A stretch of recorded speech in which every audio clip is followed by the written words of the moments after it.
ஒரு சின்ன அட்வைஸ் மட்டும் மைண்டில் வச்சுக்கோங்க.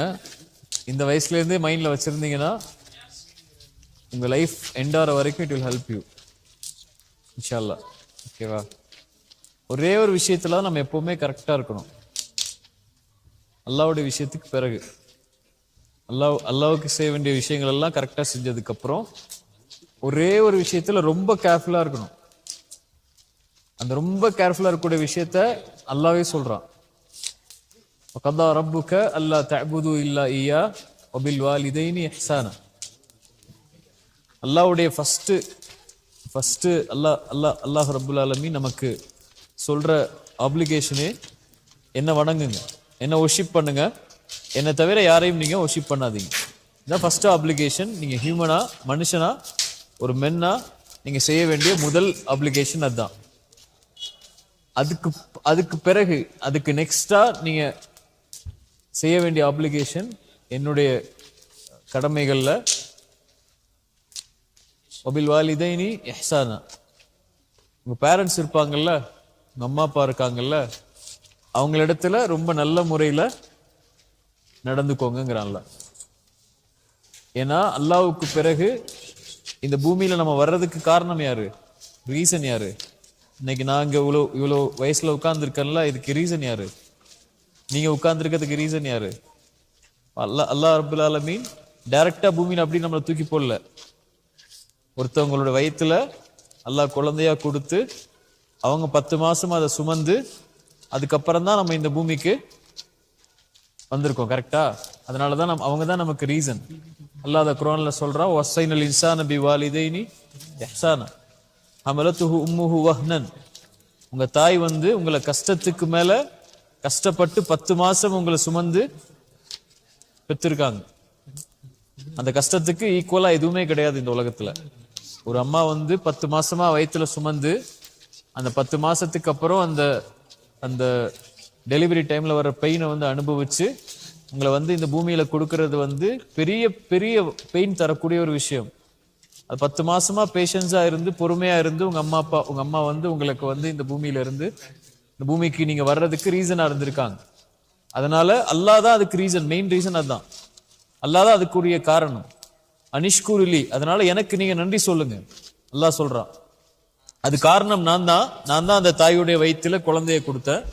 அதுக்கப்புறம் அவங்க வெளியே வர்ற வரைக்கும் நான் தான் பாதுகாத்தேன், நான் தான் சாப்பாடு கொடுத்தேன், எல்லாமே சரி. அனிஷ்குருலி, அதனால எனக்கு நன்றி செலுத்துங்க. அதுக்கு பிறகு நீங்க நன்றி செலுத்த வேண்டியது யாருக்கு? யாருக்கு? யாருக்கு? பேரண்ட்ஸ்க்கு போயிட்டு தேங்க்ஸ் அப்பா, தேங்க்ஸ் அம்மான்னு சொன்னா மட்டும் பத்தாது. அல்லாஹ் அதை எப்படின்னு சொல்லி கொடுக்குறான். கதா ரப்புக அல்லா தஅபுது இல்லா இய்யா வபில் வாலிதைனி இஹ்சானா இம்மா யபுலுகன்ன இன்தகல் கிபர் அஹதுஹுமா வ கிலாஹுமா. அவங்க எல்லாம் வயசாவாங்க.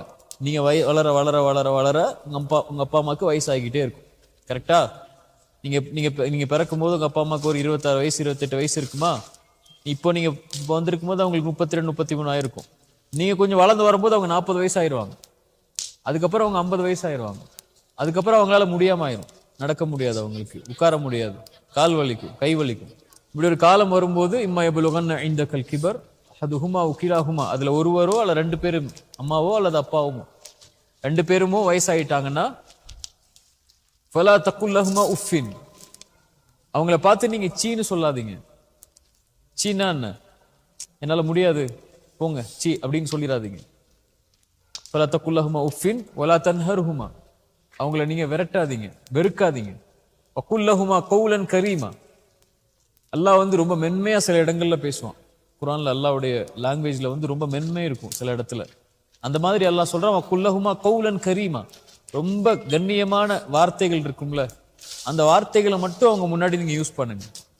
வஹ்ஃபில் லஹுமா ஜனாஹ ذுல்லி மினர் ரஹ்மா, உங்களுக்கு மெர்சின்னு உங்க ஹார்ட்ல ஏதாவது இருந்துச்சுன்னா அதை அப்படியே அவங்க முன்னாடி கொண்டு போய் வச்சிருங்க. ரப்புர்ஹம்ஹுமா கமா ரப்பயானி சகீரா, யா அல்லாஹ் நாங்க சின்ன வயசா இருக்கும் போது எங்களை அவங்க தானே பார்த்துக்கிட்டாங்க, அவங்க தானே ட்ரெஸ் பண்ணி விட்டாங்க, அவங்க தானே எங்களை குளிப்பாட்டி வச்சாங்க, அவங்க தானே ஸ்கூலுக்கு அனுப்புனாங்க, அவங்க தானே சாப்பாடு கொடுத்தாங்க, எங்க என்ன கோபம் சண்டை எல்லாம் வந்தாலும் அவங்க தான் நம்மளை பார்த்துக்கிறாங்க.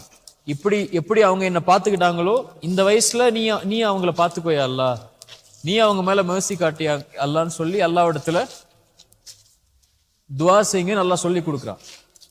இப்படித்தான் அல்லாஹ் வந்து நன்றி செலுத்துங்கிறான். தேங்க்யூ சொல்றது மட்டும் இல்ல, நீ அவங்களோட எப்படி பேசுறீங்கன்னு பாருங்கிறான். நீ அவங்களோட என்ன லாங்குவேஜ்ல யூஸ் பண்றீங்க வேர்ட்ஸ அப்படிங்கறத பாருங்க. ரொம்ப கண்ணியமா யூஸ் பண்ணுங்க, ரொம்ப கண்ணியமா பேசுங்க, ரொம்ப கண்ணியமா நடந்துக்குங்க.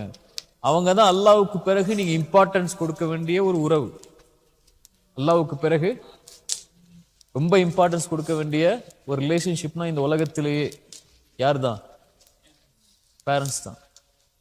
ரசூலுல்லாஹி ஸல்லல்லாஹு அலைஹி வஸல்லம் கேட்டாங்க, ரசூலுல்லாஹ் இந்த உலகத்திலேயே ரொம்ப நெருக்கமா வச்சிருக்க வேண்டிய ஒரு ரிலேஷன் யாரு, ஒரு ரிலேஷன்ஷிப் யாரு, யாரோட? ரசூலுல்லாஹி ஸல்லல்லாஹு அலைஹி வஸல்லம் என்ன சொன்னாங்க? உம்முக், உங்களுடைய மதர்.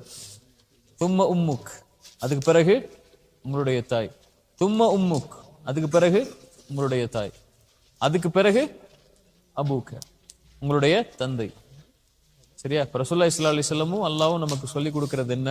உங்க பேரண்ட்ஸோட ரொம்ப கண்ணியமா, ரொம்ப மர்சிஃபுல்லா நடந்து. சரியா?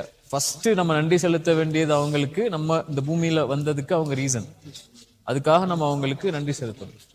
செகண்ட் ஒரு ரீசன் இருக்கு அவங்கள்ட்ட இருந்து நமக்கு கிடைச்சது. என்ன கிடைச்சிருக்கு?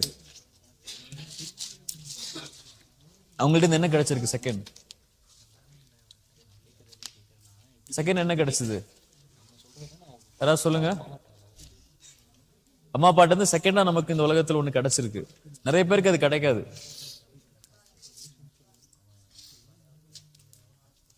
என்ன கிடைச்சது? இந்த ஃபெய்த்.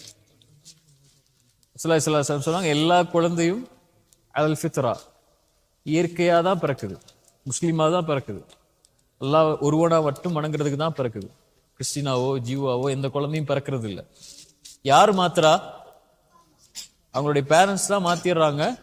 ஜீவாவோ கிறிஸ்டினாவோ அல்லது வேற ரிலீஜனை ஃபாலோ பண்றாங்களாவோ. நம்மளை எதா ஆக்கியிருக்காங்க? அவங்க முஸ்லீமா ஆக்கியிருக்காங்க. யார் மூலியமா? அல்லாஹ்வுடைய ஹிதாயத் மூலியமா நம்மள முஸ்லீமா ஆக்கியிருக்காங்க. இந்த உலகத்துல நம்ம அம்மா அப்பாவுக்கு எதுக்கு நன்றி செலுத்தினாலும் செலுத்தாட்டாலும் பிரச்சனை இல்லை. ஆனா இந்த ஒரு விஷயத்துக்கு நன்றி செலுத்தாம இருந்தா அதை விட பெரிய ஒரு நஷ்டம் இல்லை. நீங்க வாழ்க்கை ஃபுல்லா சுஜூது செஞ்சு அல்லாஹ்வுக்கு நன்றி சொன்னாலும் இந்த ஒரு நன்றிக்கு ஈடாகாது. அம்மா அப்பா நமக்கு வந்து வெல்த் கொடுக்காம இருக்கலாம், அல்லது பெரிய வீடுல நம்ம தங்க வைக்காம இருக்கலாம், அல்லது பெரிய பெரிய பெரிய பெரிய கார்ல நம்மளை கூட்டு போகாம இருக்கலாம். ஆனா நமக்கு அம்மா அப்பா கொடுத்ததுல பெரிய பெரிய வெல்த் என்ன? இந்த ஃபெய்த், இந்த லா இலாஹ இல்லல்லாஹ்ங்கற கலிமால நம்ம இருக்கிறதுக்கு அல்லாஹ் வாய்ப்பு கொடுத்ததுக்கு அவங்களும் ஒரு ரீசன். சரியா? அதுக்காகவும் அவங்களுக்கு நம்ம நன்றி சொல்லணும். எதுக்கெல்லாம் நன்றி சொல்லணும்? ஃபர்ஸ்ட் விஷயம் என்ன? இந்த பூமியில லைஃபை நமக்கு கொடுத்ததுக்கு. ரெண்டாவது விஷயம் என்ன? ஃபெய்த். எப்படி தேங்க்ஸ் சொல்லணும்? தேங்க்யூங்கிற வார்த்தையில மட்டும் இல்லை, எப்படிலாம் ஆக்ஷனா இருக்கணும். அது அவங்கள்ட்ட பேசுறது கண்ணியமா பேசணும். அவங்கள்ட்ட யூஸ் பண்ற வேர்ட்ஸ் ரொம்ப கண்ணியமான வேர்ட்ஸா இருக்கணும். அவங்க முன்னாடி நம்ம இருக்கும்போது கண்ணியமா உட்கார்ந்து இருக்கணும், கண்ணியமா நடந்துக்கணும். ஏன்? இது யாருடைய கட்டளை? இது அல்லாஹ்வுடைய கட்டளை. அவங்களுக்காக அதிகமா துஆ செய்யணும். இந்த ஒரு கேரக்டர் நம்ம லைஃப்ல இருந்துச்சுன்னா, நம்ம லைஃப்ல எவ்வளோ பெரிய இது இருந்தாலும் அல்லாஹ் நம்மளை காப்பாத்திடுவான். இந்த ஒரு கேரக்டர் இருந்துச்சுன்னா நம்ம லைஃப்ல எவ்வளோ தூரம் போனாலும் அல்லாஹ் நம்மளை பாதுகாத்துக்கிட்டே வருவான். சரியா? இந்த ஒரு கேரக்டர் இல்லைன்னா, இந்த ஒரு வொர்ஷிப் இல்லைன்னா அல்லாஹ்வுக்கு செய்ய வேண்டியதுக்கு அப்புறம் அல்லாஹ் நம்மளை பாதுகாக்கவே மாட்டான் எந்த இடத்துலையும்.